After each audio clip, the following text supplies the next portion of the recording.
오늘 이제 화학 쪽 들어가고요.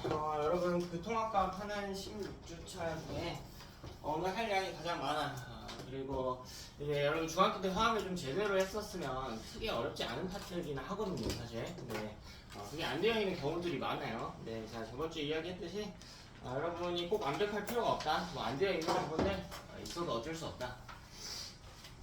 얼른 늦어. 정윤이니? 늦지 마. 야, 우리만 늦으면 안 돼요. 둘째째니까 또 좋게 이야기하겠지만 늦으면 안 돼. 둘째째니까. 여러분 중학교 때 안 됐던 부분들은 지금 아예 다 새로 한다라고 생각을 하셔야 될 거고, 조금 어렵고 양도 많겠지만 되게 잘 하면서 우리 통합과는 흐름이 좀 뚜렷하다고 했어요. 우리 저번 주에 무슨 이야기했냐, 우주가 탄생하는 과정과 그 과정에서 원소들이 어떻게 생성이 되었는가, 일부 원소들 이야기를 했었고요. 오늘은 그 원소들을 특징별로 좀 나눠서 정리를 해보겠다라는 거예요. 그래서 원소가 무려 120개 정도가 되니까 좀 집단으로 나눠서 구분을 해보겠다. 이게 오늘의 포인트입니다. 여러분 학교를 봐도 학교에 많은 학생들이 있지만 뭐 간단한 기준으로는 1학년, 2학년, 3학년 반을 나누고 이렇게 하듯이 원소도 집단을 좀 나눠보겠다라는 거야. 집단을 나눌 때 공통적인 성질을 가진 친구들끼리 묶어주면 좋겠지.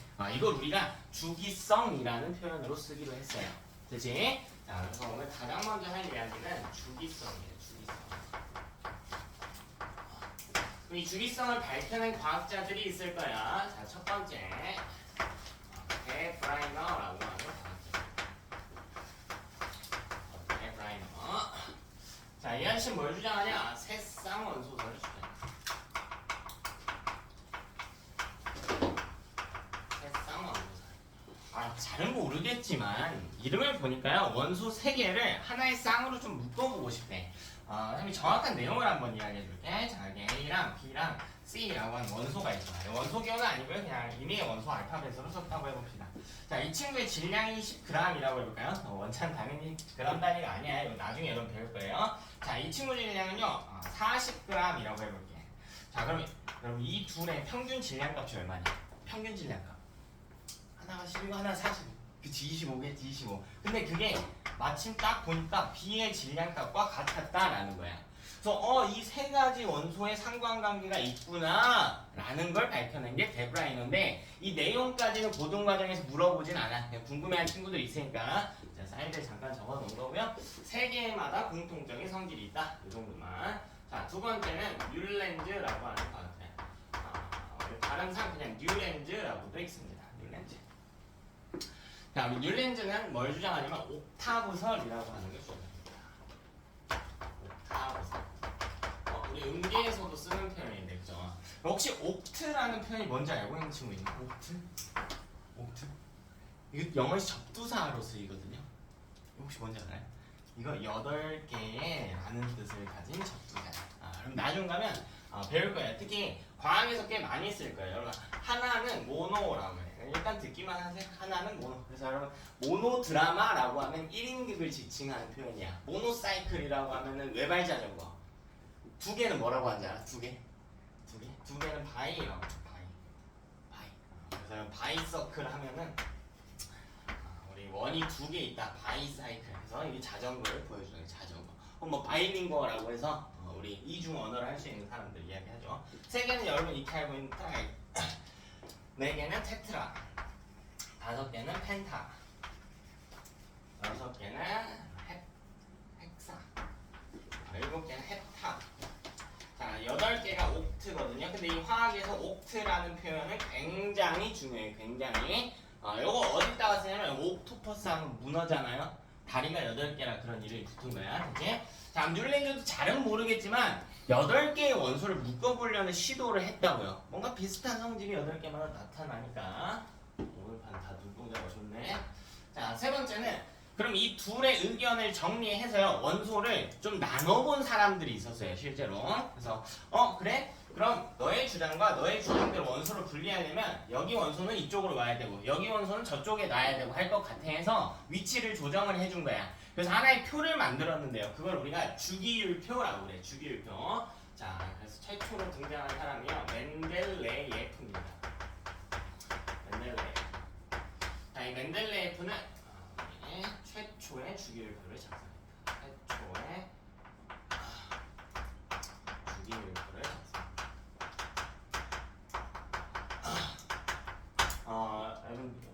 고2, 고3 가면 정말 화학을 어려워하는 친구들이 너무 많아요.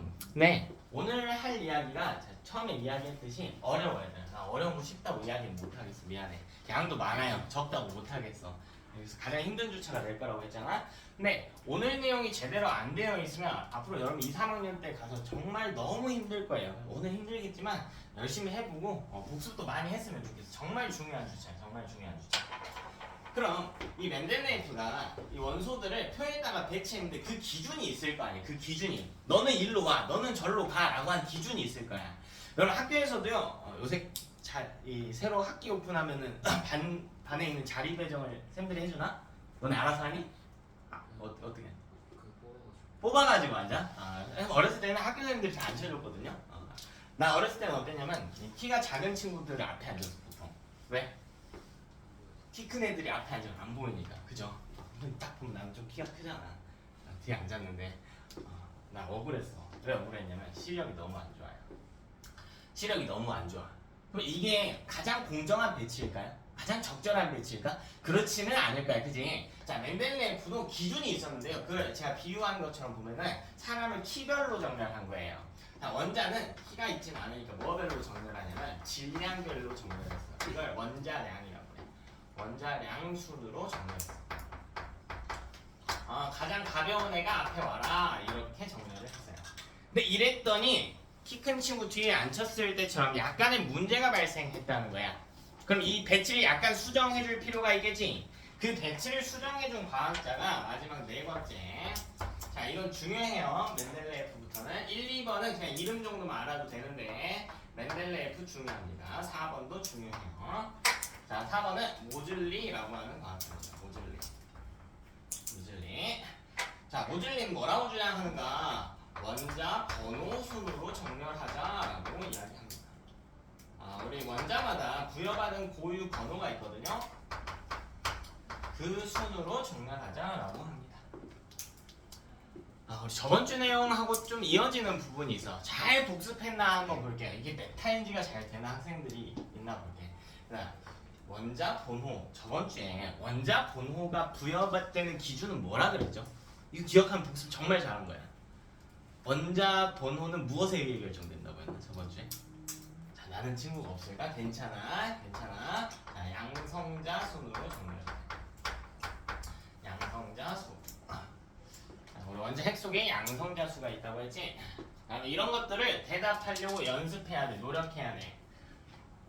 자, 어떤 용어에 대한 표현들은요, 여러분이 다 알고 계셔야 돼요. 한 가지 표현만으로 알고 있으면 안 돼. 문제에서 모즐리는 양성자 수 순서대로 주기율표를 정렬했다 해서 주기율표를 수정하여 이 순으로 주기율표를 수정하여 현대 주기율표의 기틀을 마련한 사람입니다.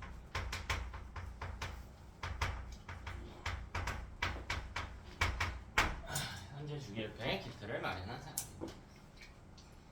문제에서는 이런 식으로 나온단 말이야. 모즐리는 양성자수 순으로 주기율표를 작성했다 이렇게. 근데 요 한 가지 표현만 안 친구들은 틀리겠지? 여러분 선택적으로 암기하는 게 아니에요. 자, 저번 주에도 이야기했듯이 과학적 정의나 공식은 무조건 다 꼼꼼히 암기해야 된다라고 해서 선택이 아니야. 여러분 시험 점수를 확률에 걸지 마세요. 둘 중에 하나만 외우면 나오지 않을까? 둘 다 나오면 어떻게 할 거야? 확률에 걸지 마세요.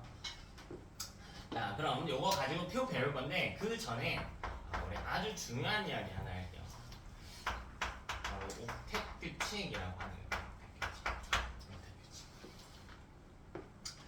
옥텟 규칙. 저번 주 내용 잠깐 복습하면서 갈게요. 우리 저번 주에 뭐 배웠을까? 그래, 안 배웠지만 요거 해보자. 제가 B라고 하는 원소를 하나 가져올게요. 혹시 이거 뭐라고 읽는지 아는 친구 있나? B. 붕소라고 있죠. 영어로 보론, B예요. 자, 이건 원자 번호가 5번이에요. 5번. 5번이야. 잠깐 연습할게. 5번인 이유가 뭐라고요? 양성자 수가 몇 개?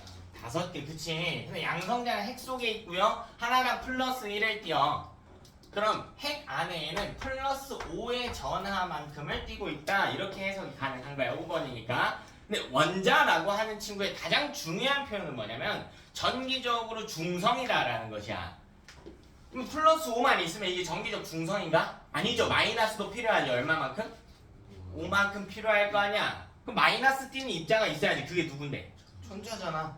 그럼 전자 하나당 마이너스 얼마니까? 전자 하나당? 전자 이렇게 쓰거든요.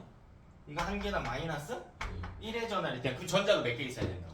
5개 있어야 된다고. 그럼 여기 하나, 둘, 셋, 넷, 5개 있을 거 아니야 이 주변에. 그지? 근데 이렇게 존재하는 게 아니고요. 실제로는 태양계 보면 태양을 중심으로 수금지와 목토천에 이런 공전 궤도가 있듯이 원자 주변으로도요 전자가 돌 수 있는 궤도가 있다라는 거야. 궤도가 있다.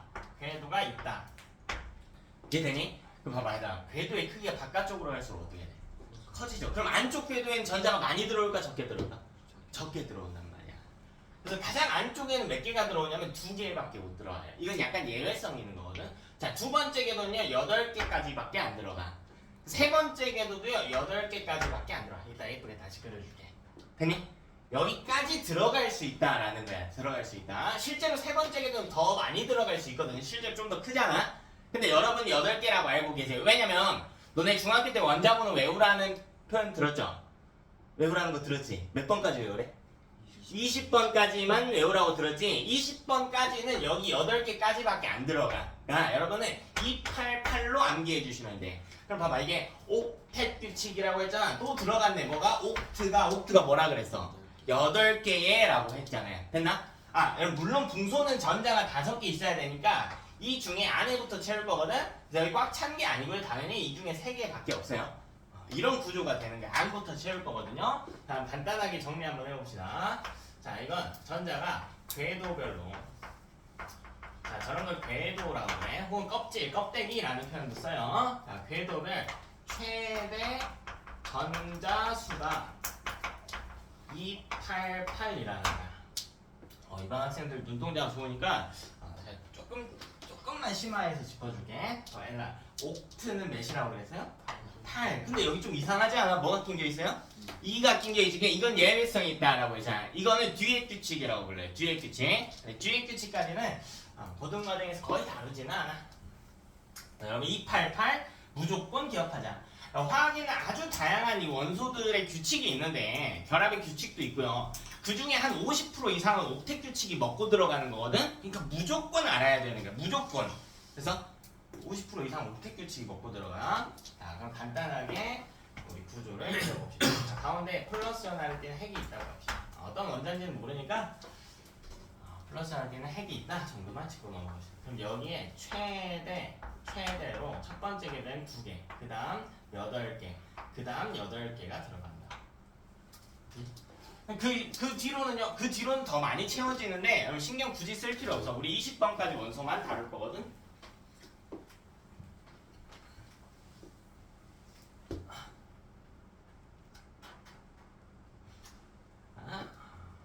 이런 이야기를 하고 있다. 최대.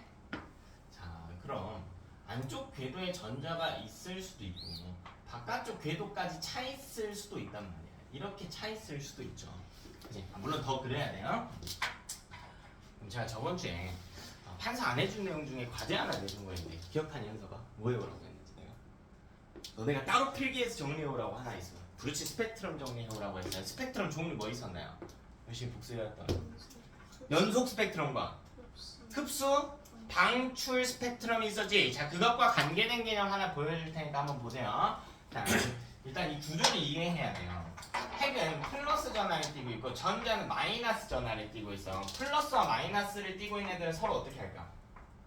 서로 끌어당기지. 이걸 전기적 인력이라고 표현합니다. 맞아? 그래서 원자 핵 주변에 전자가 저렇게 속박되어 있는 구조야. 더 멀리 도망을 못 가고 이 주변만 뱅뱅 돌고 있는 구조입니다.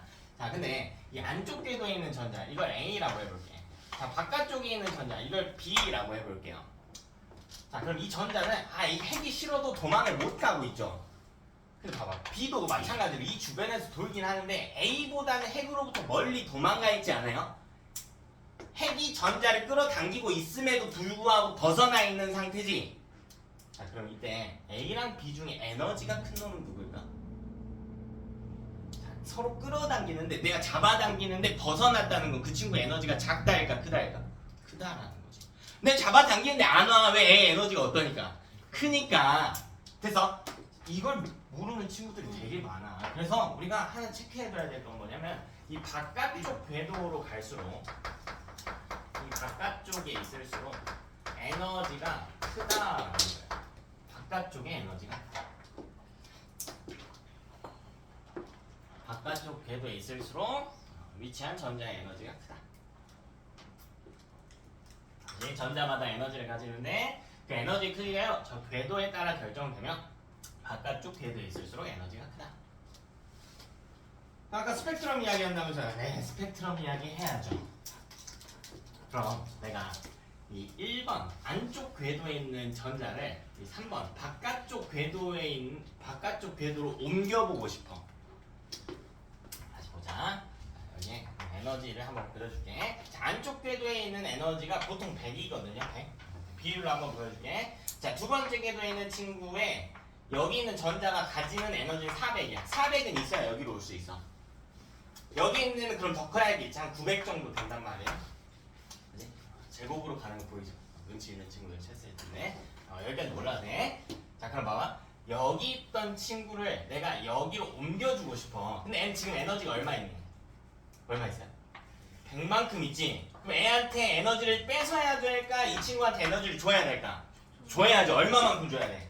300만큼 주면 애가 에너지가 얼마가 되니까? 400이 돼서 이렇게 넘어갈 수 있다는 거야. 그럼 이걸 전자 기준에서는 에너지를 흡수했니? 방출했니? 흡수했지. 300만큼. 이걸 흡수 스펙트럼이라고 해. 이해돼요? 아, 그럼 여기 있던 전자가 일로 가는 이 과정에서 이걸 우리가 전이라고 부르거든. 이때 전이시 전자 이동을 전이라고 그래. 에너지를 흡수하게 된다.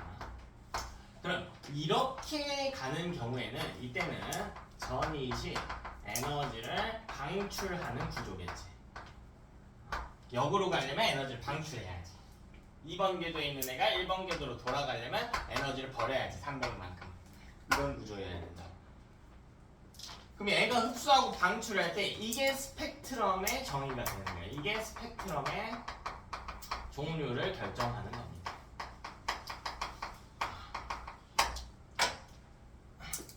자, 아직 할만하지? 잘하고 있어. 그죠? 자, 그럼 규칙 몇 가지만 좀 써볼게요. 자, 우리 첫 번째 규칙. 자, 이 전자는요, 에너지가 낮은 안쪽 궤도부터 배치되는 게 원칙입니다.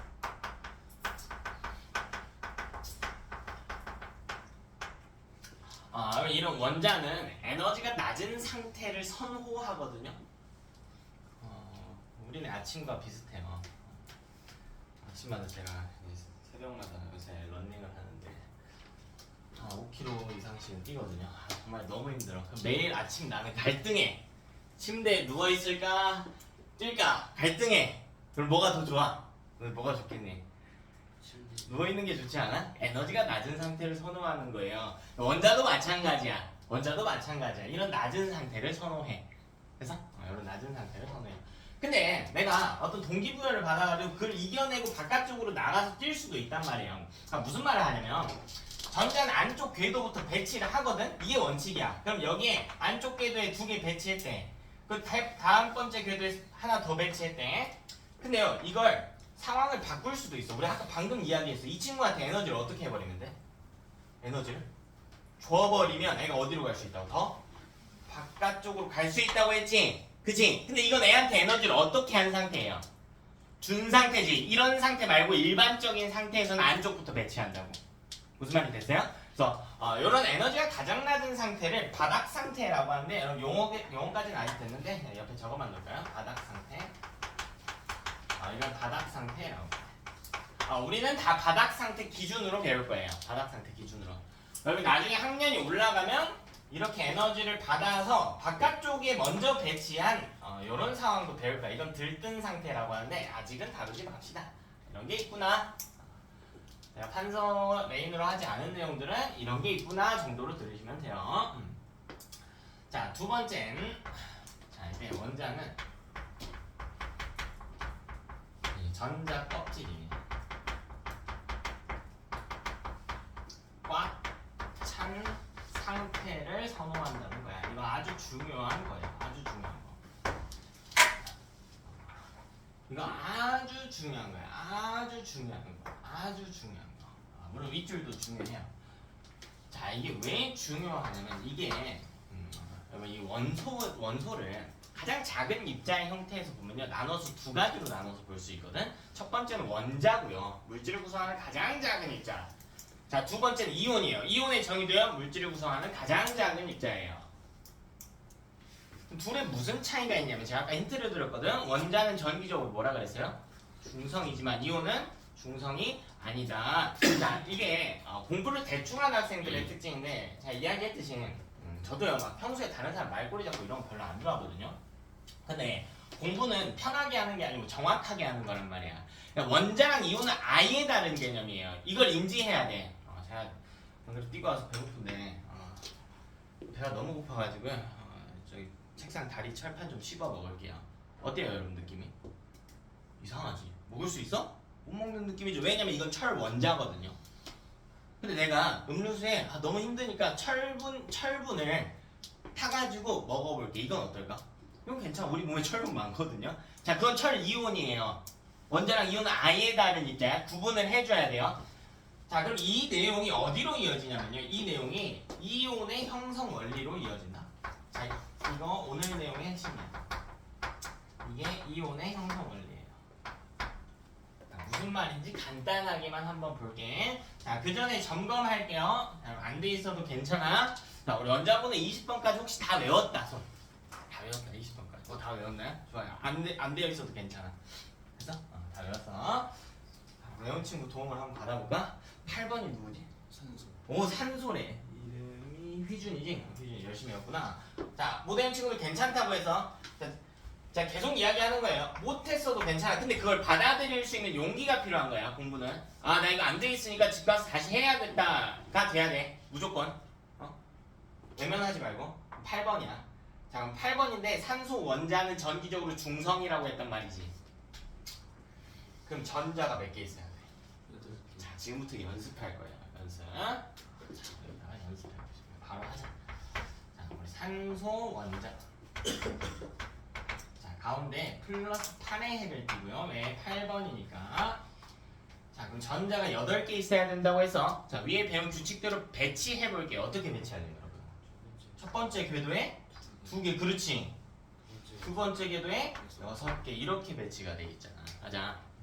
근데 이게 껍질이 꽉 찬 상태니? 아니다 이거야. 이거 싫다 이거야. 이거 싫다. 그럼 N은 전자를 이 껍질을 꽉 채우려면 얻으면 돼. 몇 개가 더 필요할까? 이 껍질을 꽉 채우려면?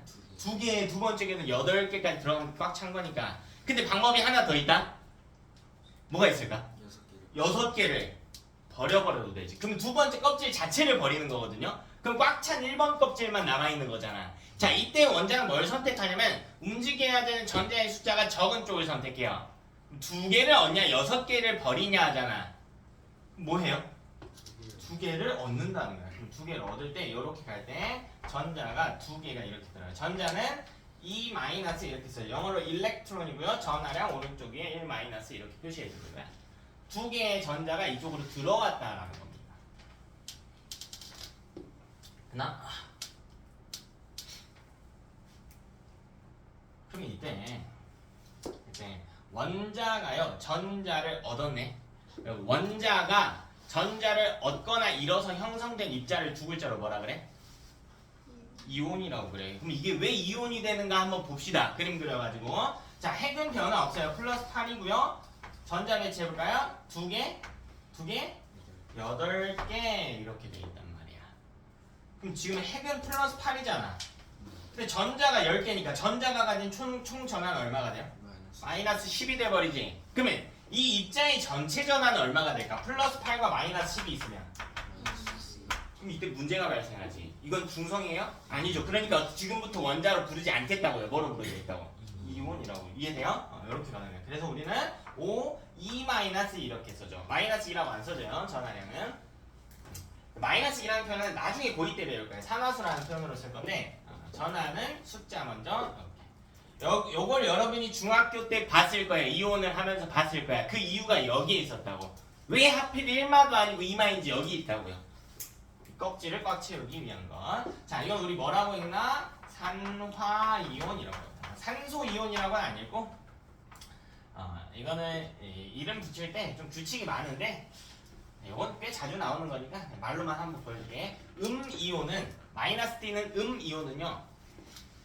네, 끝에가 소로 끝나면 소를 지우고 화로 바꿔주는 규칙이 있거든. 그래서 얘는 산소 아니고요. 산화이온 이렇게 읽어줘요.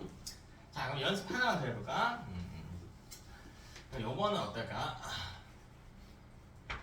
MG 말고 요거 하자. AR 알루미늄. 이거 혹시 몇 번인지 아는 사람? 알루미늄.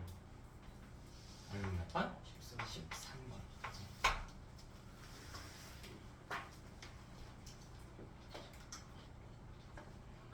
다음에 이거 중요한 거야. 공부할 때 정말 중요한 것은 이 점수가 절대 오를 수 없는 학생들이 있는데 뭐냐면 지금 내가 뭔가를 물어봤을 때 정답을 맞춘 친구들과 맞추지 못한 친구들로 나눠지는 게 아니야. 맞추지 못했는데 복습하지 않는 놈과 그런 거는 안 하는 사람들로 나눠지는 거야. 그러니까 맞춘 놈이든 맞추진 못했는데 복습한 놈이든 다음 주에 알아온다라는 내용 같은 거예요. 복습 안 해온 놈만 떨어지는 거야. 그러니까 대답 못해도 괜찮다고 얘들아. 너무 부담 갖지 마. 다음에 이거 한번 그려봅시다. 13번인 이유가 뭐예요? 양성자 수가 13개. 그러면 핵이 플러스 13. 그럼 전자는 몇 개 있어야 돼? 13개. 배치해볼까? 2개, 8개, 3개. 그럼 애는 껍질을 꽉 채우기 위해서 뭔가 변화를 주겠죠. 어떤 변화를 주려고 할까? 3개를 버리거나. 방법이 하나 더 있긴 하지. 5개를? 그렇지, 얻거나. 근데 숫자가 적은 쪽을 보통 선택한다고 했잖아. 어떻게 해요? 3개의 전자를 버릴 겁니다. 얘는 튀어나왔죠. 화살표 방향이 다르지 지금. 이게 근데 사실 고정은 아니에요. 그러니까 3개랑 5개의 차이는 그렇게 큰 차이는 아니거든. 위에 산소는 보면요, 얘는 2개를 얻거나 6개 버릴거나 하잖아. 그 간격이 좀 크잖아요. 근데 3개나 5개지. 이 전자가 이동하는 게 교환의 개념인 거야. 내가 얻으려면 누군가는 줘야 돼. 내가 버리려면 누군가 그걸 받아줘야 되는 상황이거든요. 교환이에요, 교환. 거래를 하는 거란 말이야. 근데 내가 지금 3개를 버리고 싶은데 누구도 받아주질 않아. 그럼 버릴 수가 없는 거예요. 그럼 원자 상태로 남아있거나, 근데 이럴 때가 있다? 옆에 애들이 전자를 받으려고 하는 애들이 너무 많아. 전자를 버리려고 하는 친구들이 너무 많아요. 그럼 난 얻기가 쉬운 상황이지. 이럴 때는 5개를 얻을 때도 있어. 실제로 알루미늄이 그렇지는 않은데 그런 원자들이 있어요. 그래서 제가 뭐라고 하냐면 3개를 얻으려고 해. 혹은 얻으려는 경향이 있어 정도로 표현을 하는 거예요. 그치? 보면 이것도 3개 버려가지고 배치 한번 볼까요? 얘는 플러스 13이야. 플러스 13. 사실 알루미늄 금속이라서 버리려는 경향이 훨씬 세요. 보면은 2개, 8개 이렇게 돼 있잖아. 그럼 얘는 Al3 플러스라고 써주는 거예요. 이걸 알루미늄 이온이라고 써주는 거예요. 알루미늄 이온. 요렇게만 읽어주면 애가 대체 몇 불인지 알 수는 없잖아요. 그래서 여러분이 좀 더 친절하게 읽어주고 싶으면 이렇게 읽어주면 돼. 알루미늄 3가 양이온이라고 읽어줄 거예요. 알루미늄 3가 양이온 이렇게 읽어줄 겁니다. 이제 이거 못했겠지. 이거 이따가 또 쓸게. 오늘 하루 종일 쓸 거야. 하루 종일. 근데 그럼 이걸 쓰려면 애가 전자를 몇 개 얻는지 잃으려는지 여러분이 추론하려면요, 무조건 전에 암기해야 되는 게 있죠. 뭘까? 뭘 알아야 돼요? 그렇지, 번호를 알아야지. 그러니까 번호가 안 외워져 있는 친구들은 이번 주에 외우라고요. 오케이? 그러면 혹시 안 외워져 있는 친구들을 위해서 자, 간단하게 번호하고 정리해 놓을게요. 자, 1번은 원자 암기해 봅시다. 원소를 암기합시다. 자, 1번은요 H라고 써요. 하이드로젠에서 H 따옵니다. 자, 이 뭐라고 읽어요? 이 정도 읽어야지. 그치, 소소라고 읽어. 자, 2번은 He2라고 써져요. 이건 헬륨이라고 읽어요. 헬륨인데 똑같이 H 쓰면 수소랑 구분이 안 되니까 그 뒤에 글자 중에 하나를 원하는 거 따와서 소문자로 쓰는 거거든. N 두 번째 글자인 E를 소문자로 따온 겁니다. 꼭 두 번째 거 안 써도 돼요. 자, 3번 리튬, 굿, 리튬. 자, 4번 베릴륨. 많은 친구들은 같이 대답해볼까요? 베릴륨. 자, 5번 붕소. 우리 아까 했지? 보론이에요. 보론, 붕소. 자, 6번 그치, 탄소, 카본, C. 플레임은 카보네이트인데요. 줄여서 카본이라는 표현 많이 쓰죠. 자, 7번 질소, 니트로젠, N, 질소. 8번 산소, 옥시즌, 산소. 9번 F, 플로린. 10번 네온. 자, 11번 나트륨. 12번 자,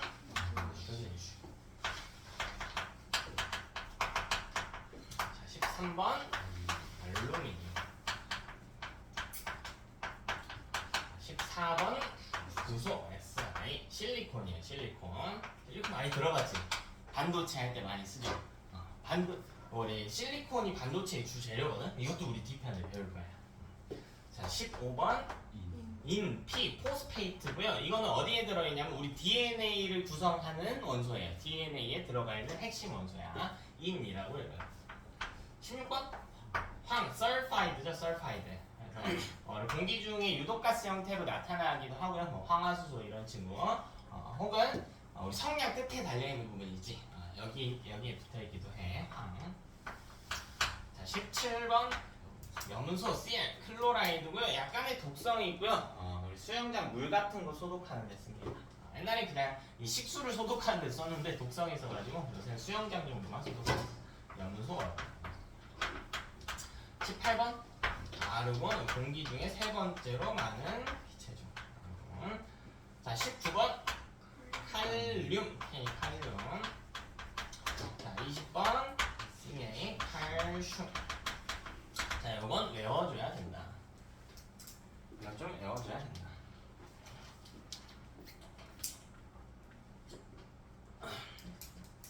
이제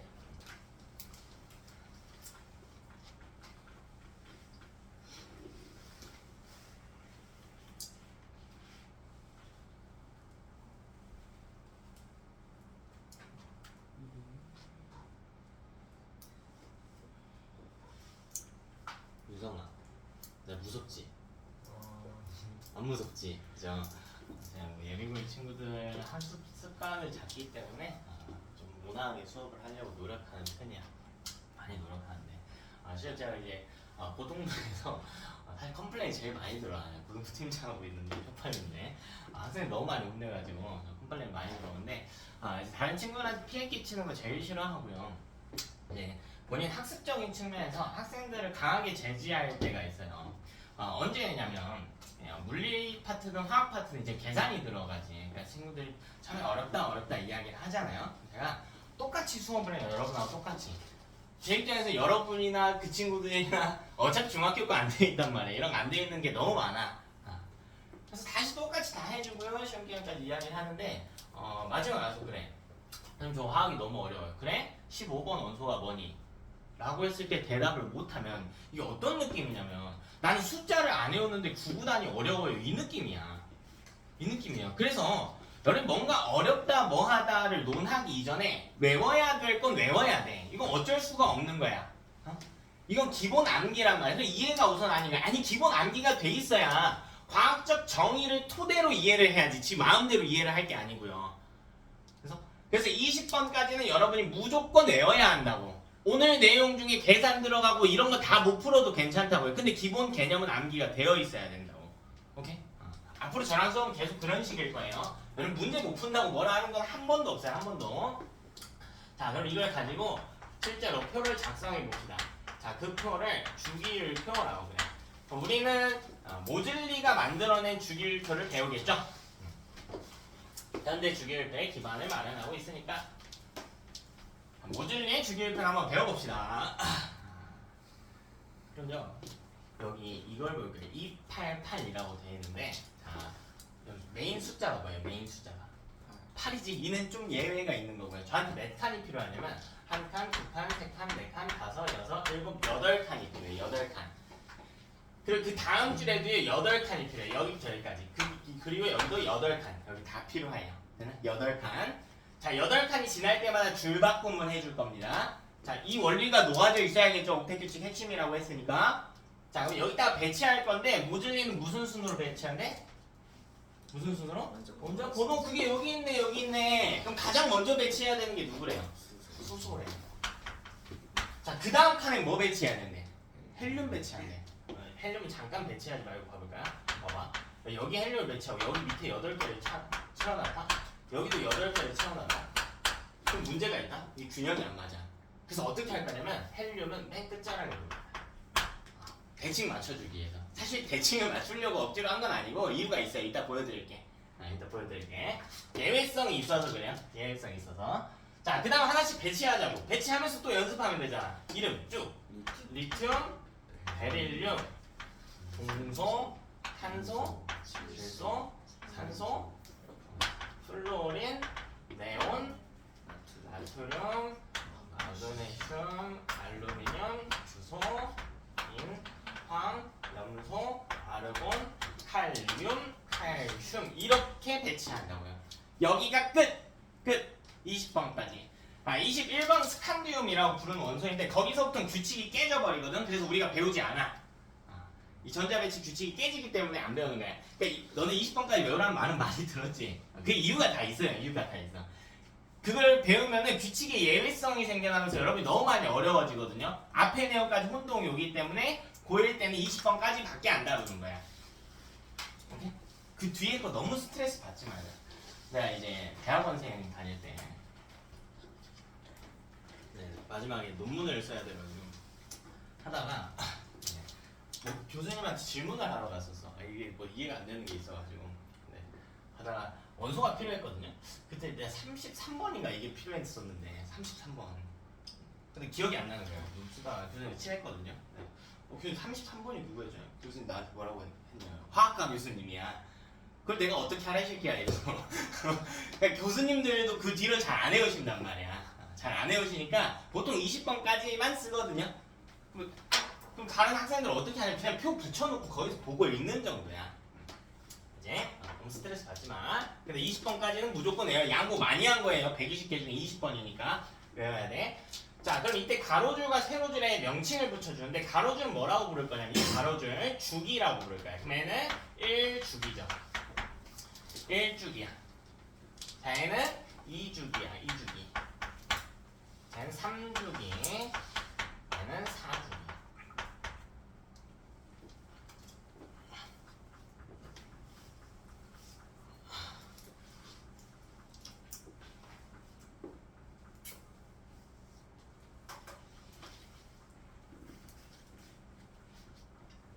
이제 주기라고 불러. 그럼 대체 주기로 나뉘는 이유가 뭘까? 이걸 먼저 한번 고려해 볼까요?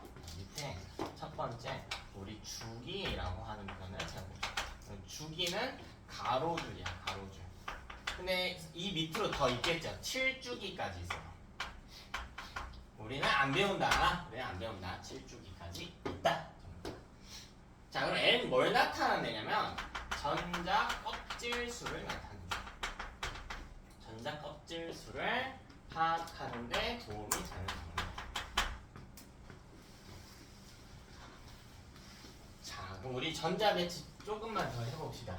여기는 날려버릴게 이제. 여기 저기 적어놨으니까. 그럼 수소의 전자 배치 한번 해볼까요? 연습 삼아서. 자, 수소는 1번이니까 양성자 하나 플러스 1이겠죠? 전자도 몇 개 필요해요? 원자기준? 그럼 얘는 1 끝. 그치? 그냥 숫자만 적을게. 전자 1. 그치? 헬륨은요? 2. 리튬은? 2. 1이겠지. 3개니까 2, 1 이렇게. 자, 다음 배치 2, 2. 동소? 2, 3. 2, 4. 2, 5. 2, 6. 2, 7. 2, 8. 그치? 됐나? 다음 11번부터도 쭉 가볼까요? 11번 그냥 11번 나트륨 배치해볼까? 2, 8, 1 12번 2, 8, 2 13번 2, 8, 3. 그죠? 14번 2, 8, 4. 15번 2, 8, 5. 이런 식으로 쭉 배치해요. 좀 더 가자. 16번 2, 8, 6. 17번 2, 8, 7. 18번 2, 8, 8. 19번 2, 8, 8, 1. 20번 2, 8, 8, 2. 그지? 여기 원소 기억만 써줄게.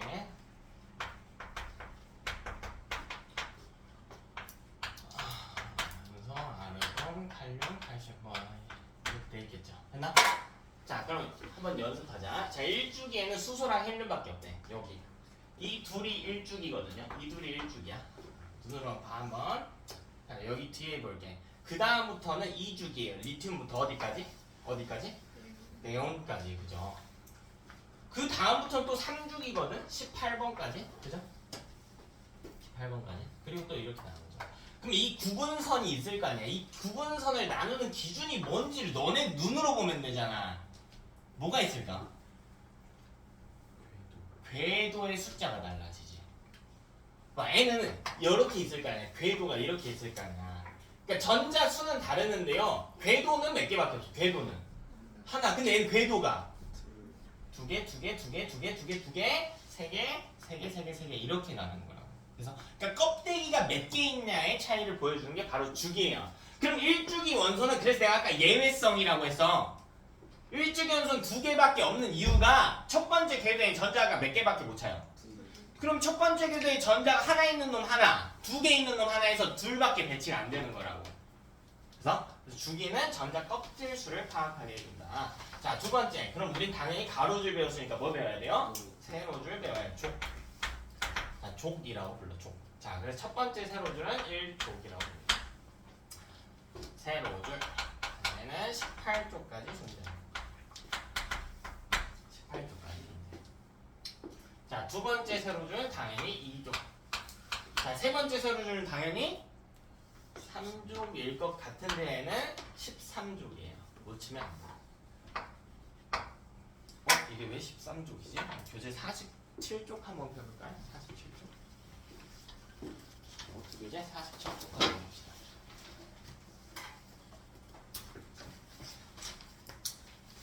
47쪽에 보면 주기율표가 자세하게 나와있어. 그죠? 자, 교재에 있는 주기율표랑 제가 쓰는 주기율표랑 보면 교재께 훨씬 더 자세하게 적혀져 있어. 왜? 모든 원소를 다 그려놨으니까. 모든 원소를 다 그려놨잖아. 그지? 저는 20번까지밖에 표시를 안 했잖아요. 그러니까 중간에 스킵이 되어 있단 말이야. 근데 여러분 어디 보냐면 3이라고 되어 있는 SC 보이나요? 스칸디움 21번의 원소거든요. 이거부터 볼 거예요. 자, 그 위에 스칸디움 위에 뭐라고 적혀져 있냐면 3이라고 적혀. 이게 3족이라는 뜻이거든. 3족부터 12족의 원소는요. 딱 10개의 원소는 20번 안에 존재하지 않는 원소야. 그래서 우리가 20번까지만 배우는 거야. 사실 3족부터 12족까지는 이 규칙을 안 따르거든. 무슨 말인지 이해되니? 근데 이게 우리가 운이 좀 좋았어. 하필 몇 개예요? 하필 몇 개가 빠졌다고? 3족부터 12족이니까? 이렇게 10개가 빠지니까 이 다음에 3 대신 앞에 10자만 추가해주면 되는 거야. 만약 이게 애매하게 8개가 빠지면 숫자가 이상해지겠지. 2족당 11족 이렇게 올 거 아니야. 그치? 그게 좀 운이 좋았던 거야, 우리가. 외우기 좀 쉽게. 그치? 그래서 이 다음에 3이 아니고 13이구나 주의해야 된다. 우리 이거 알면서도 3으로 놓치는 경우가 많거든? 주의해야 돼요. 여기는 14. 여러분이 이걸 습관을 들여야 돼. 저번주에 제가 수업하다 여러분 정말 많이 낚아먹었는데 질문으로. 통합과는 원래 이런 걸 물어보는 과목이야. 여러분이 적응해야 돼. 저는 원래 좀 실수를 많이 하고 글 잘 안 읽어요. 자랑이 아닙니다. 이렇게 나와요. 그럼 바꿔야지 본인은. 노력해야지. 그 정도 노력은 여러분이 얻어갈 점수에 비하면 정말 작은 노력이거든요. 해야 돼. 자, 여기는 15. 여기는 16, 17, 18 이렇게 끝나. 이름은 13족인데 2족 다음에 배치되는구나. 이렇게 생각하시면 되겠습니다. 자, 그럼 얘는 뭘 파악할 수 있게 해주는가? 이걸 한번 봐보면 돼요. 1족부터 한번 볼게. 1족. 자, 제가 동그라미 쳐드릴게요. 1족. 여기. 요런 배치. 리튬, 수소, 리튬, 나트륨, 칼륨. 1쪽의 원소만 제가 동그라미 쳐놨어요. 전자 배치. 이 공통점 보이니? 공통점 보일까? 한번 봐봐. 여러분 눈으로 봐야 돼. 공통점. 본 사람. 공통점. 이 네 개의 공통점이 있어. 어떤 숫자가 눈에 좀 보여? 어떤 숫자? 이게 보이잖아. 이걸 어떻게 표현하냐? 이 친구가 갖고 있는 전자 중에 가장 바깥쪽 궤도에 있는 전자 수는 고정이야. 몇 개로? 한 개로 고정이야. 가장 바깥쪽 궤도에 있는 전자 수가 고정이란 말이야. 자, 왜 고정인지 한번 우리가 생각을 해보자. 그러면 1쪽의 원소라고 하는 건 뭐냐면 주기가 시작하고 첫 번째로 등장한 원소예요. 주기가 시작했다는 건 뭐가 새롭게 생겨났다는 거야? 주기가 새롭게 시작했대. 주기가 시작했다는 건 주기는 뭘 나타낸다고? 껍질이 생겨났다는 거야. 그리고 첫 번째로 전자를 하나 더 배치한 원소라고요. 이게 몇 주기인지 상관없이 1족이라고 하는 애들은 새로운 껍데기가 생겨나고 전자가 첫 번째로 배치된 원소거든. 그러니까 가장 바깥쪽 궤도의 전자는 하나인 거야. 그럼 2족의 원소는 여기다가 1족에다가 전자를 하나 더 배치했지. 그럼 가장 바깥쪽 궤도의 전자가 몇 개인 2족은? 2개 있죠. 13족은 몇 개 있어요? 3개 있지. 13개 아니야. 2족 다음에 오는 거니까. 여기 보이잖아. 2족부터 한번 볼게. 2족 베릴륨, 마그네슘, 칼슘 있거든요. 베릴륨, 마그네슘, 칼슘 2개 있는 거 보이니? 여러분이 봐야 돼. 봐야 돼. 자, 13족 볼게요. 3개, 3개. 여기 넣구나. 3개, 3개. 이렇게 2개 있죠. 풍수와 알루미늄. 됐나? 그럼 이걸 뭐라고 부르나요? 이걸 가장 바깥쪽 궤도에 있다라고 해서 최외각 전자수라고. 가장 바깥쪽 궤도에 있다.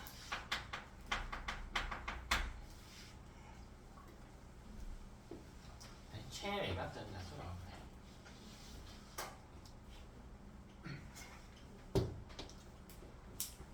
최외각 전자수 중요한 개념입니다. 1쪽은 최외각 전자수 몇 개? 우리 연습해볼까요?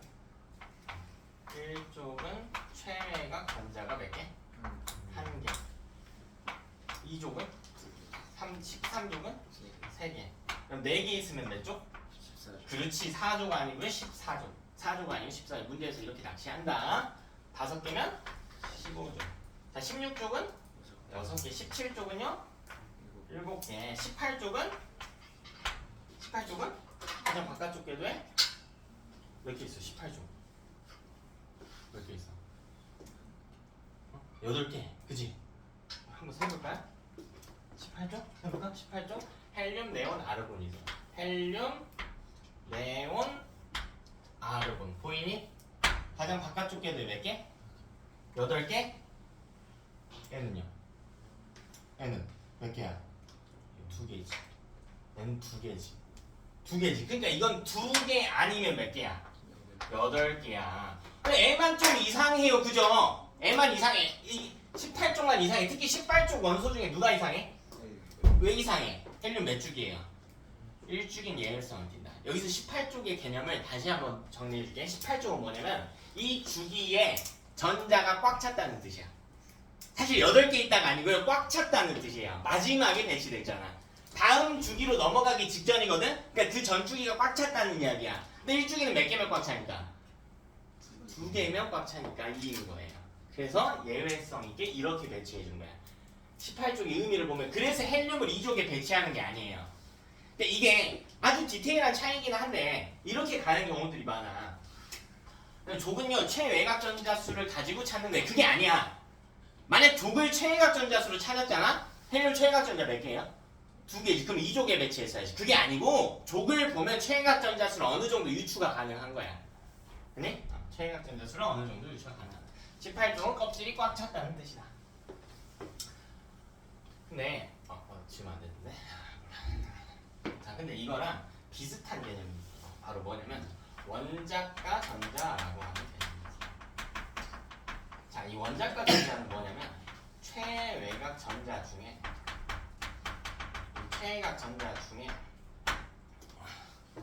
반응에 최대로 참여 가능한 전자수예요.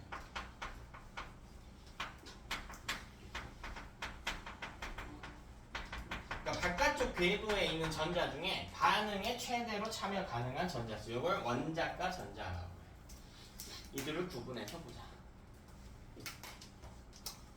1쪽을 한번 보면 1쪽은 원자과 최각 전자가 하나란 말이야. 리튬 한번 볼까? 리튬 1이죠. 2, 1. 그러면 전자를 최대로 몇 개 이동시킬 수 있는 거야. 그냥 하나 버리면 되잖아. 그치? 그래서 원자과 전자도 1이에요. 이쪽도요 2예요. 야, 여러분 이쪽의 느낌을 머릿속에 딱 꽂히게 해줄게요. 1쪽은 뭐냐면 맨 끝에 하나만 달랑달랑 하고 있는 거야. 2쪽은 맨 끝에 2개가 달려있는 거야. 13쪽 맨 끝에 3개가 달려있는 거야. 그래서 그러니까 2쪽은 2개까지 버릴 수 있잖아. 3쪽은 몇 개까지 버릴 수 있어요? 13쪽은 3개까지 버릴 수 있다고. 그지? 그러니까 이 똑같아요. 비슷한 개념이야. 14족도요 4개까지 버릴 수 있어요. 15족은 얻는 걸 좋아해? 잃는 걸 좋아해? 얻는 걸 좋아하지. 몇 개를? 3개 얻으면 되지. 근데 5개까지 버릴 수도 있다고. 그러니까 최대로라고 했잖아. 억지로 버리게 한다면 얘는 몇 개 버려도 돼? 6개 버려도 되지. 물론 2개 얻는 걸 선호하지만요. 이게 최대로 반응 가능한 전자수야. 애들 7개. 그럼 똑같은 거 아닌가요? 근데 똑같죠. 여기까지 똑같아. 차이 없어. 18쪽 볼게. 18쪽 원소 3개. 헬륨, 네온, 아르곤만 다시 한번 배치해볼게. 헬륨 2번이네. 여러분 배치해볼래? 2번 전자 2개. 2. 네온 10번이네. 2, 8. 아르곤은요? 2, 8, 8. 자, 18쪽 원소 우리 이따가 이야기할 건데요. N은요 약간 엄친아 같은 그런 표현 안 쓰나? 엄친아 뭔지 알아? 너네?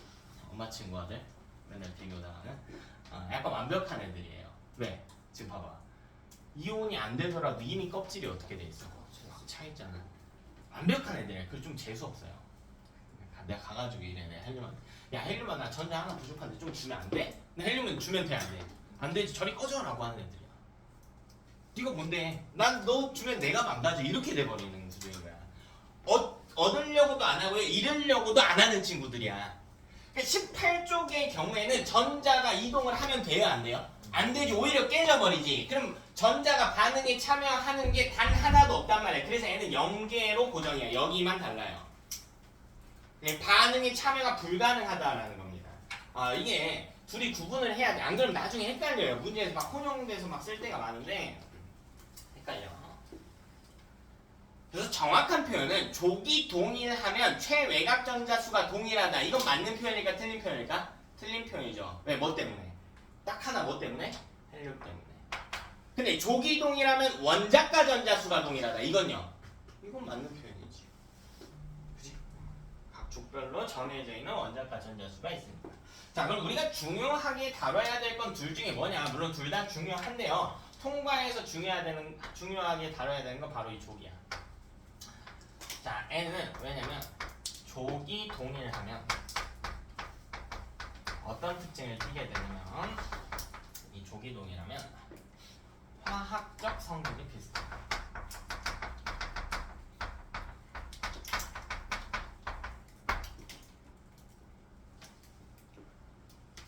이 화학적 성질이라고 하는 이건 여러 개가 있는데 여러 특징들이 있는데 그 중에 대표적인 게 얻거나 잃는 전자의 숫자거든요. 네. 1족을 한번 생각해 보는 거야. 이거 편하게 공부하는 주기율표에 대해서 오해하면 안 돼. 주기율표 나 괴롭히려고 이 새끼. 이게 아니고 여러분 도와주려고 있는 거야. 자, 문제에서 규소의 전자 배치를 해라 라고 했을 때 여러분이 주기율표를 보는 거예요. 그럼 이 규소는 몇 쪽이에요 지금? SI는 3쪽이 몇 쪽이야? 14족이지. 그럼 3족이면 껍데기가 몇 개예요? 하나, 둘, 세 개지. 근데 안쪽부터 채운다고 했으니까 껍데기가 3개라고 하는 건 이 안에 2개는 이미 꽉 차 있다는 거야. 그치? 그리고 몇 쪽이래? 14족 원자과 전자 몇 개래? 이렇게 쓰는 거야. 그러니까 오히려 우리를 편리하게 해주는 게 주기율표예요. 오해하면 안 돼? 자, 그럼 족이 동일하다라고 했는데 1족의 원소들을 볼게. 1족은 원자과 전자가 몇 개입니까? 하나죠. 그럼 N은 전자를 버리는 걸 선호할까? 얻는 걸 선호할까? 버리는 걸 선호하게 되죠. 왜? 얻으려면 몇 개나 얻어야 되는 거야? 7개나 얻어야 되는 겁니다. 1주기는 예외로 칩시다. 1주기는 예외니까 일단 빼놓고 이야기하자. 자, 2족은요? 2족은 전자가 맨 끝에 두 개가 달려있지. 그럼 N 껍질을 꽉 채우려면 더 얻는다고 하면 몇 개 얻어야 돼? 6개. 버린다고 하면요? 그럼 N은 뭘 선택한다고? 그렇지, 두 개. 이거야. 근데 다시 얘들아, 원자가 전자를 얻거나 잃으면 뭐가 된다고요?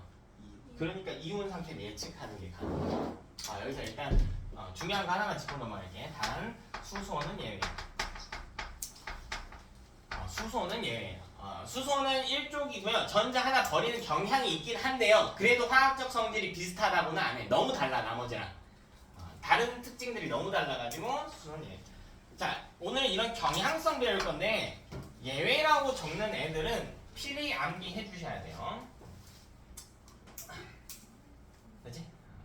그래서 이게 무슨 말이냐면 1족의 경우에는 봐봐. 이온이 될 때 1 플러스가 된답니다. 1 플러스. 왜 1족은 전자 하나를 얻으니까. 그럼 2족은요? 2족은 이온이 될 때 2 플러스가 된다고.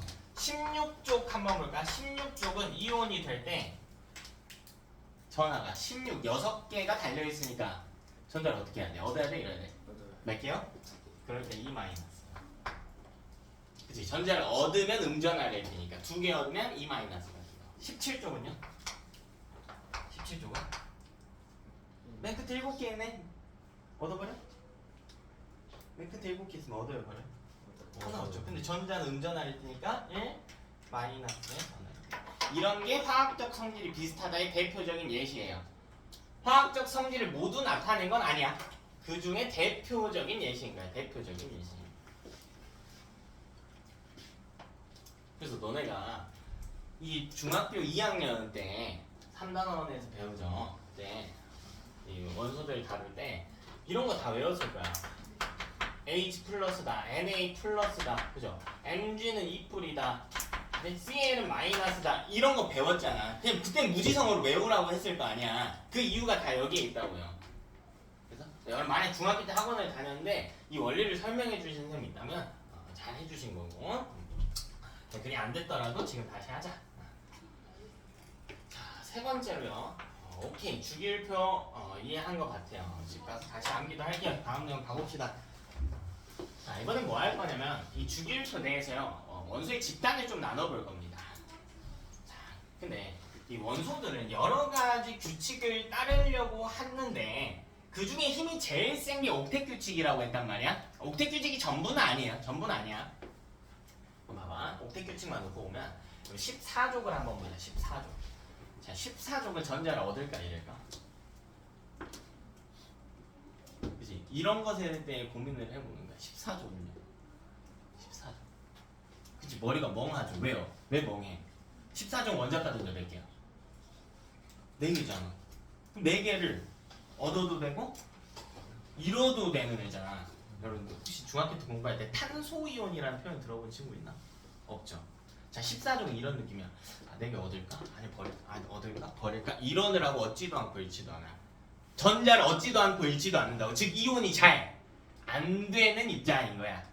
무슨 말인지 알겠어? 자, 그럼 14종은 그런 느낌인 거고, 그래서 얘는 이온 잘 안 배우는 거야. 불가하진 않아요. 불가하진 않아. 지금 주변에 버리기가 쉬운 환경이면 뭐 버릴 수도 있고 한데, 자, 그럼 14족에서 왼쪽으로 가보자. 왼쪽으로. 자, 1족, 2족, 13족은 뭐냐면요, 맨 끝에 하나 차 있거나 2개 차 있거나 3개 차 있는 거야. 자, 4개 차 있으면 절반이지. 그 절반보다 어떻게 차 있다고?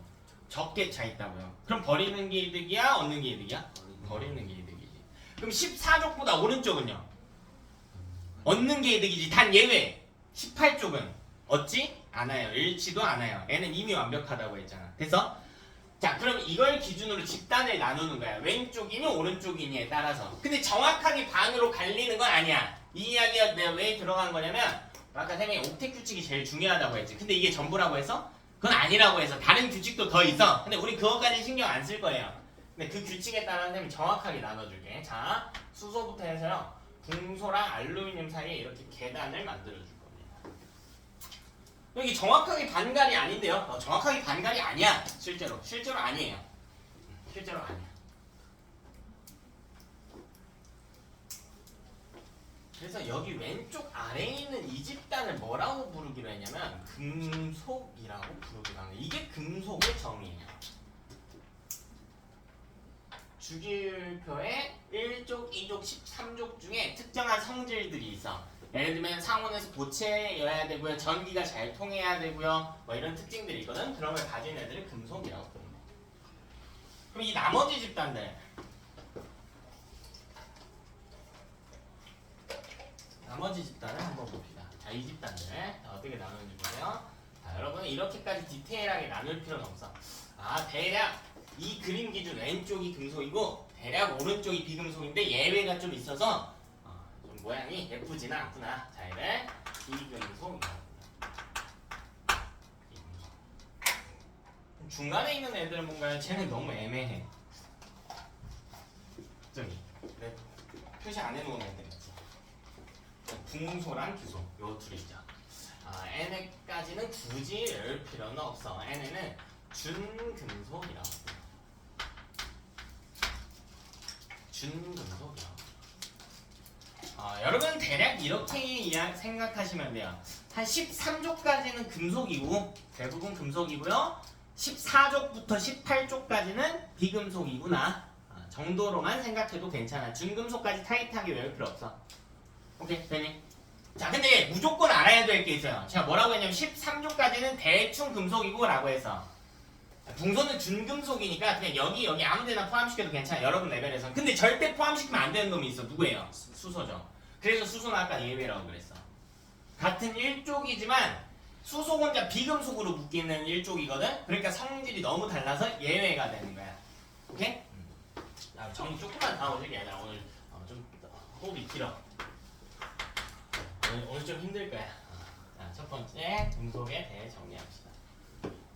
자, 금속은요. 자, 여기부터 다 암기할 거야. 자, 첫 번째로 N은 전자를 읽는 경향이 있다. 경향이 있다. 자, 무조건 읽는다 아니고요. 읽는 경향이 있습니다. 자, 두 번째로 주기율표에서 위치 볼게. 주기율표에서 위치 보면요. 왼쪽이에요? 오른쪽이에요? 금속? 오른쪽이에요. 그럼 가운데는 금속일까 비금속일까? 굳이 따지자면 가운데는 비금속이지. 금속이에요. 네? 자, 왜 금속이냐면 교재에 보면 이게 풀주기율표가 아니잖아. 사실 가운데는 14족이 아니지. 이것 기준 14족이죠. 전체 주기율표 기준으로 답하는 거야. 47페이지 다시 보면요. 가운데 보면요. 온통 노랗지. 노란 게 금속이거든? 그지? 그래서 전체 주기율표 기준으로 봐야 되기 때문에 가운데는 금속이에요. 자, 세 번째로 N은 상온에서 고체 상태입니다. 상온에서 고체 상태예요. 녹는 점과 끓는 점이 높은 편이라서 상온에서 고체 상태야. 자, 근데 예외가 있어. 그럼 이 예외는 외워야 돼. 적어준 예외는 무조건 해야 돼. 오! 이거 읽을 수 있는 친구가 있네. 수은입니다. 이건 뭐예요? 액체죠. 너네 수은 볼 일이 없겠구나. 그냥 옛날 온도계 있거든요. 옛날 온도계. 자, 네 번째로요. 이 금속은 광택이 나는 특징이고요. 자, 전기 전도성이 매우 높은 편입니다. 광택이고요. 전기 전도성이 매우 높은 편이에요. 이 이유는 고2 때 배워요. 전자 이동이 좀 자유로운 편이야. 자, 다섯 번째. 자, 얘는 힘을 줬을 때요. 부서지지 않아요. 자, 대신에 부서지지 않고 대신에 펴지거나 구부러지는 성질. 이런 걸 이제 전성과 연성이라고 하는데, 가가지고 젓가락, 숟가락에다가 이렇게 힘 줘봐. 그럼 깨지지가 않죠. 부서지지가 않고 구부러지는 성질이 있지. 물론 매우 강한 힘을 주면 깨질 수도 있어. 부서질 수도 있지. 네. 일반적으로는 부서지지 않고 펴지거나 구부러진다. 이게 금속이야. 그러니까 이런 특징들을 몇 개 갖고 있냐에 따라서 나누는 거야, 사실 1족, 2족, 13 이런 족으로 따지는 건 아니고 이 특징들 가지고 나누는 거거든. 여기 얼마나 부합하냐에 따라. 수소는 아무리 봐도 아니라는 거야. L쪽이긴 하지만 아무리 봐도 여기에 해당하는 특징이 1번밖에 없거든. 1번. 뭐 주기율표 위치랑 이 정도밖에 없어서 비금속으로 분류합니다. 다음 네 번째 주기율표에서의 개념, 비금속도 같이 가져가야겠죠. 근데 비금속이 더 어렵고요, 더 중요해요. 왜냐면 비금속은 모든 특징에 예외가 있어. 모든 특징에. 자, 첫 번째. 자, 비교하면서 보면 돼. 비교하면서. 공부할 때 중요한 거. 비슷한 개념. 비교 대상은 비교하면서 봐야 돼. 전자를 얻는 경향이 있다. 근데 예외가 있다. 자, 수소는 잃는 경향이 있다. 수소는 잃는 경향이 있다. 자, 그리고요. 18쪽은 전자의 이동이 없다. 전자의 이동이 없다. 얻지도 않고 잃지도 않죠. 18쪽. 자, 두 번째 주기율표의 오른쪽에 위치한다. 근데 모두가 그런 건 아니다. 모두가 그런 건 아니다. 딱 보면 수소는 왼쪽에 있지. 수소는 왼쪽에 있어. 자, 세 번째. 자, 이 친구들은 상온에서 고체거나 기체예요. 액체 아니야. 자, 둘 다 액체 없어요. 그럼 액체는 어디 있나요? 준금속인가요? 아니야. 지금 뭘 이야기하는 거냐면 이해를 조금 해야 되는데, 여러분 알고 있는 상온에서 대표적인 액체 있나요? 액체인 물질 뭐 있나? 물? 물 있대. 물. H2. 그죠? 자, 이건 원소 레벨이 아니지. 이건 뭐야? 분자죠. 오늘 이야기하고 있는 건 단일 원소. 그러니까 수소만 있을 때, 혹은 헬륨만 있을 때, 산소만 있을 때 이런 이야기고요. 액체는 보통 이렇게 두 가지 원소가 결합한 화합물의 형태로 존재할 때가 많거든. 그래서 얘는 고체니까 얘는 액체가 기체가 되는 거 아닌가요? 그게 아니에요. 그게 아니야. 지금 원소 하나만 놓고 이야기하는 거야. 하나씩만. 자, 근데 얘는 예외가 또 있어. 자, BR이라고 쓰는 애. 자, 얘는 브로민이라고 읽어줄게요. 얘는 액체야. 브로민 이따가 또 나올 친구입니다. 이름 외워주셔야 돼요. 자, 네 번째로 이 친구는요, 전기 전도성이 거의 없어요.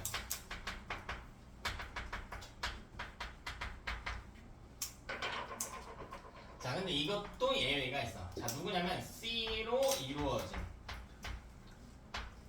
탄소로 이루어진. 그치. 중학교 때 배웠잖아. 흑연은 전기 전도성이 높은 편이야. 제가 왜 흑연이라는 표현을 쓰냐면, 흑연은 원소가 아니고 탄소로 이루어진 물질이거든요.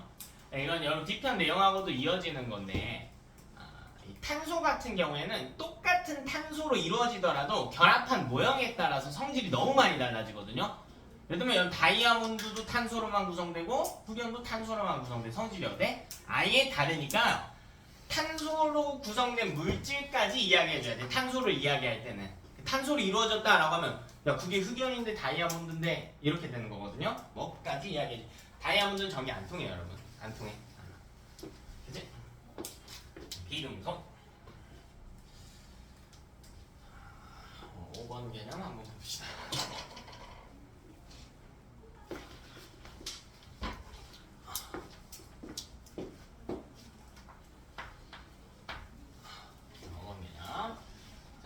뭘 볼 거냐면 알칼리 금속이라고 하는 친구를 볼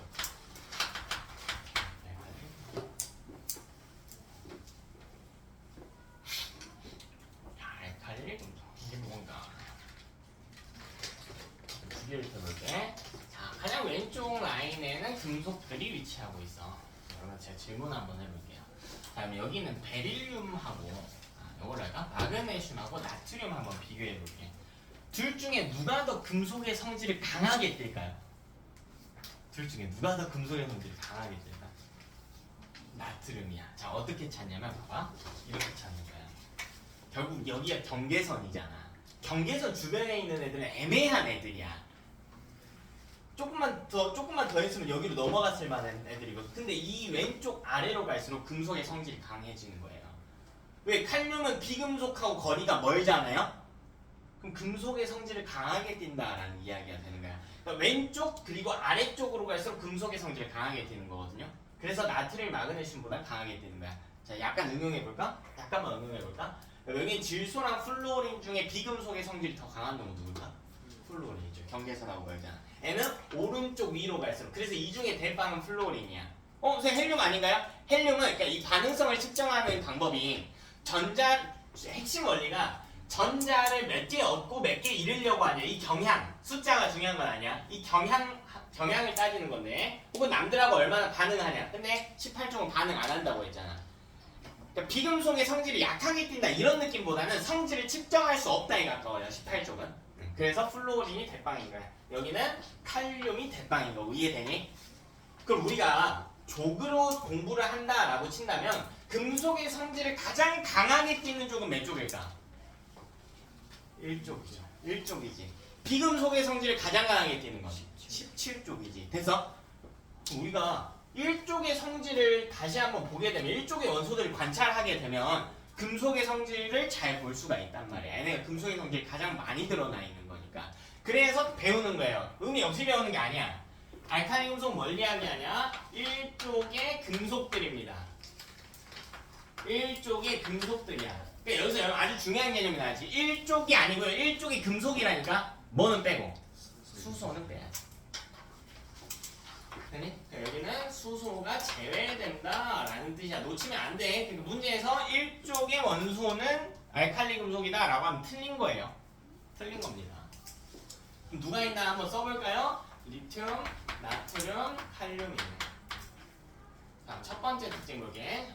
첫 번째 특징. 얘네는 전자를 한 개를 잃는 경향이 있습니다. 원자 하나당 전자 한 개를 잃는 경향이 있습니다.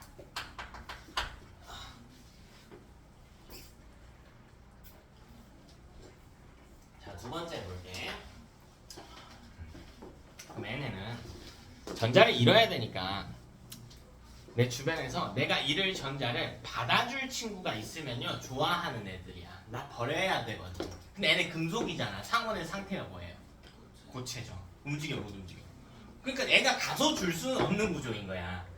그럼 누군가 오기를 기다려야 돼. 내가 버릴 전자를 받아줄 친구. 자, 근데 공기 중에 누가 많냐면요. 질소가 가장 많지만 질소는 반응성이 떨어지고요. 산소가 많아요. 산소는 근데 16쪽의 원소거든. 맨 끝에 6개 달려있잖아. 그럼 산소는 전자를 얻고 싶어요? 잃고 싶어요? 얻고 싶어 하지. 얘네는 전자를 잃고 싶어 하는 거고. 그러니까 얘네는 산소랑 짝짝꿍이 잘 맞는 거야. 그래서 두 번째 특징이 뭐냐면 산소와의 반응성이 높아. 산소와 반응성이 높아. 근데 이게 애들이 엄청 헷갈리면 안 돼. 제발 헷갈리지 마. 알칼리 금속인데요. 어쨌든 금속이란 말이야. 그럼 금속을 상온에 오래 놔두면 어떻게 되니? 금속을 공기 중에 오래 놔두면 어떻게 돼요? 여기는 쇠 손잡이 이거 나중에 시간 지나면 어떻게 돼? 녹슬죠. 그러니까 알칼리 금속은 제일 잘 녹쓰는 애들이란 말이야. 이걸 생각하면 돼. 근데 이게 잘 녹슬려면 환경이 좀 어때야 될까? 산소랑 닿아야 되고요. 또 습해야 돼. 물기가 많아야 돼. 그럼 여기서 우리가 눈치챌 수 있다니까? 금속은 녹슬기 위해서 산소랑 반응하고 또 누구랑 반응한대? 물하고 반응성이 높대. 되니? 그럼 알칼리 금속도 당연히 산소나 물하고 반응성이 높은 거지. 녹쓰는 거 생각하면 된다고. 산소랑 반응성이 높아져야는 녹쓴다라고 하는 특징을 가져요. 자, 반응식 간단하게만 써줄게. 시간 관계상 자세하게 설명은 못 해주는데, 자, 4개의 Li에 O2가 반응하면 2개의 Li2O로 바뀝니다. Li2O. 자, 이 이유도 나중에 할게요. 나중에. 일단은 이런 반응식이 있구나. 자, 세 번째는 물과의 반응성도 높다. 물과의 반응성도 높다. 자, 그러면 이 이후에 어떻게 되냐면 얘는 물에 녹아서요 염기성을 띠게 됩니다. 물에 녹아 염기성을 띠게 됩니다. 얘는 이름 보면 알 수 있거든요. 알칼리라고 하는 표현 자체가요 물에 녹아서 염기성을 띈다라는 거야. 알칼리와 염기성 같은 말이에요. 그치? 자, 네 번째 특징 볼게. 네 번째 특징. 자, 얘는요 칼로 잘릴 정도로 무르다는 특성을 가집니다. 그러니까 촉감이 여러분 실제로 실험하면 안 돼요. 좀 위험하거든요. 좀 위험할 수 있어. 자르면 약간 찰흙 정도거든. 찰흙 정도예요. 금속치고는 좀 무른 편입니다. 자, 그럼 어떻게 되냐면요. 얘네는 칼로 자르면 단면이 공기 중에 노출되잖아. 그럼 공기 중에 뭐랑 반응해버려? 산소랑 반응해버리지. 그럼 바로 얘는 광택을 잃어. 광택을 즉시 잃게 됩니다. 그러니까 순수한 금속은 광택이 있는데 광택을 잃었다는 건 반응했다는 뜻이거든. 형태가 바뀌었다는 뜻이에요. 바로 산소랑 반응해서 녹슬었다라는 뜻입니다. 이게 눈으로 보일 정도야. 눈으로 보일 정도. 어마어마하게 빠른 거예요. 자, 다섯 번째. 그렇다면 오케이. 물이나 산소와 반응 잘 하는 거 알겠어. 그렇다면 이 중에는 누가 제일 잘 하는데 이걸 정리하는 거예요. 볼래? 알칼리 금속. 셋 중에 가장 알칼리 금속의 성질을 많이 띠는 게 누구인가? 칼륨이겠지. 이게 반응성이야. 됐어? 그럼 이 중에 반응성은 칼륨, 나트륨, 리튬이잖아요. 이것도 이유가 있는데 시간 관계상 이유는 좀 스킵할게. 자, 그래서 번호가 클수록 반응성이 높다. 알칼리 금속. 그래서 우리 금속 대빵 하나 배웠습니다. 금속 대빵. 여기 내용도 여러분이 암기를 해야 돼요. 암기하는 것도 습관이야. 자, 여섯 번째. 그럼 비금속 대빵도 봅시다. 17종. 할로젠이라고 칭할 거예요. 17종의 원소입니다. 17종. 자, 누가 있나 보니까요. FCl 있죠. 근데 이 밑에 누가 있냐면 이 자리에 BR이 있고요. 이 자리에 I가 있어. 17종. 여기까지는 여러분이 캐치해야 돼요. 눈치 빠른 애들은 칠 수 있다. FCL 밑에 누가 있다고 했냐면 BR과 I가 있다고 했지. BR은 몇 줄일까요? 몇 줄일까 BR은? 4줄이지. CL 밑에 있다니까. CL이 몇 줄이니까. I는 몇 줄이? 5줄이. 그치, 이 정도는 추론할 수 있어야 되는데 얘네 번호를 외우라는 게 아니고. 오케이? 그래서 얘는 FCL, BR, I가 있다. 자, 얘는 상온에서의 상태가 다른데요. 각각 기체, 액체, 고체예요. 순서대로 기, 액, 고 정도는 외워주셔야 돼요. 기, 액, 고. 네, 자, 첫 번째 N은 전자를 저기가 다 잘못됐네. 됐다. 알고 수 있겠지? 자, N은 전자를 얻는 경향이 있어. 전자를 얻는 경향이 있어. 자, 그럼 N에는 전자를 얻어야 되니까 주변에서 잃으려고 하는 놈하고 반응을 잘한다고. 그게 누가 있을까? 전자를 잃으려고 안 달나 있는 놈이 있어. 누가 있을까? 알칼리 금속이잖아. 알칼리 금속이지. N에는 그 반응성이 굉장히 미쳐있는 애들이야. 그러니까 되게 불안정해요, 애들이. 이런 걸 이제 화학적으로 라디칼하다라고 하는데, 그러니까 알칼리 금속 어떤 느낌이냐면, 아씨, 나 하나만 버리면 안정해지는데 하나만. 할로젠 반대로 나 하나만 얻으면 안정해지는데 이런 느낌이라고. 그러니까 반응성이 매우 높아 얘네는. 그럼 둘이 짝짝꿍 잘 맞을 거 아니야. 애가 버린 놈을 애가 쭈술 거 아니야. 너네 그 중학교 때 공부할 때 이거 굉장히 많이 봤지. 이거 뭐라고 이거요? 염화 나트륨이라고 했지. 우리 일반적인 이름으로는 소금이라고 있죠. 애가 바로 이거야. 나트륨은 알칼리 금속이고 애는 할로젠이거든. 둘이 짝짝꿍 잘 맞아서 결합한 형태예요. 되나? 그래서 이 두 번째 형태가 뭐냐면, 두 번째 특징이 뭐냐면 알칼리 금속, 알금이라고 적을게요. 알칼리 금속과 반응성이 높다. 그래서 이때 결합하게 됩니다. 알칼리 금속과 반응하면. 반응식 어렵진 않은데 스킵하자 그냥. 자, 세 번째 할로젠은 또 누구랑 반응 잘하냐면 수소와 반응성이 높아요.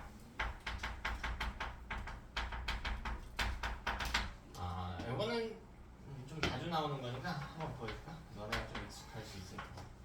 자, 수소 H2죠. 그리고 이 할로젠도 이어서 이야기할 건데 이원자 분자로 존재하거든. 이원자 분자. 원자 두 개가 합쳐져서 분자. 뭐가 만들어지냐면요. 두 개의 HCl이 만들어져요. 이거 뭐라고 읽죠, 여러분? 염화수소, 염화수소. 잘했어. 염화수소. 틀려도 돼.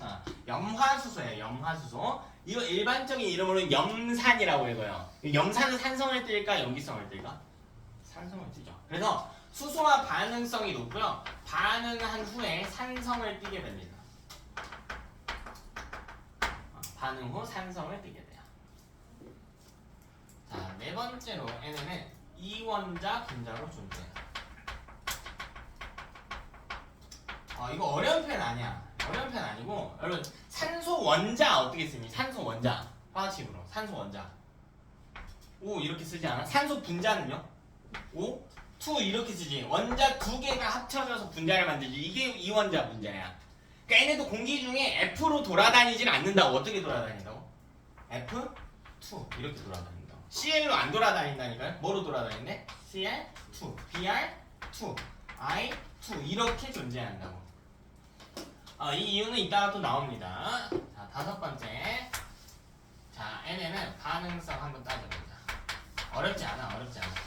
자, 이 친구들은요, 요 그림 보면 되지. 오른쪽 위로 갈수록 성질을 강하게 띈다고 했으니까 누가 반응성 제일 높을까? F가 가장 높겠지. FCl, Br, I 이렇게 들어가겠지. 됐나?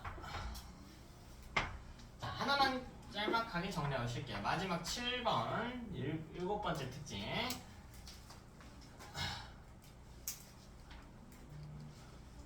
자, 우리 주기율표에서 7번. 자, 누구냐면 비활성 기체야. 자, 이건 누구를 지칭하는 표현이냐면요. 18쪽을 지칭하는 표현. 18쪽. 비활성. 자, 이름에서 볼 수 있다시피 비활성. 활성화되어 있지 않아. 반응성이 매우 떨어져요. 이거 아까 이미 이야기 다 했어. 헬륨, 네온, 아르곤 이렇게 있거든. 자, 이 친구들의 첫 번째 특징 반응성이 어떻다? 반응성 있다 없다? 거의 없다, 그지? 아예 없어, 아예 없어. 왜? 얘네는 이미 전자 배치가 완벽하거든. 이미 완벽해. 그럼 두 번째 특징은 뭐냐면 얘네는 단원자 분자 형태로 존재해요. 단은 하나예요. 방금 이원자 분자 이야기했지. 그러니까 얘는 봐봐. He2라고 쓰면 이건 헬륨 원자일까 분자일까? 헬륨 원자이면서요 분자예요. 헬륨 원자이고요 분자이기도 해요. 그러니까 분자가 뭐냐면 이게 분자를 착각하는 애들이 되게 많아. 분자는 헬륨 원자끼리 결합한 거예요. 아니야. 분자는 자연 상태에서 독립적으로 존재하는 안정한 형태의 입자야. 이게 무슨 말이냐면 O는 자연 상태에서 혼자 돌아다니기 싫어해. O2로 돌아다녀. 그게 분자야. 근데 헬륨은 자연 상태에서 거의 없기는 해요. 거의 없어. 돌아다닌다고 치면 H 혼자 돌아다녀. 그러니까 원자가 곧 분자가 되는 거야. 네? 이런 걸 단원자 분자라고 해. 쉽게 이야기하면 지 혼자 잘났으니까 이미 완벽하니까 다른 친구랑 결합하지를 않는데 그래서 단원자 분자 형태로 존재한다. 조금 호흡이 길었는데 이번 주 좀 고생하시고 조금만 쉬었다가요 35분 되면 이어서 할게요. 35분 되면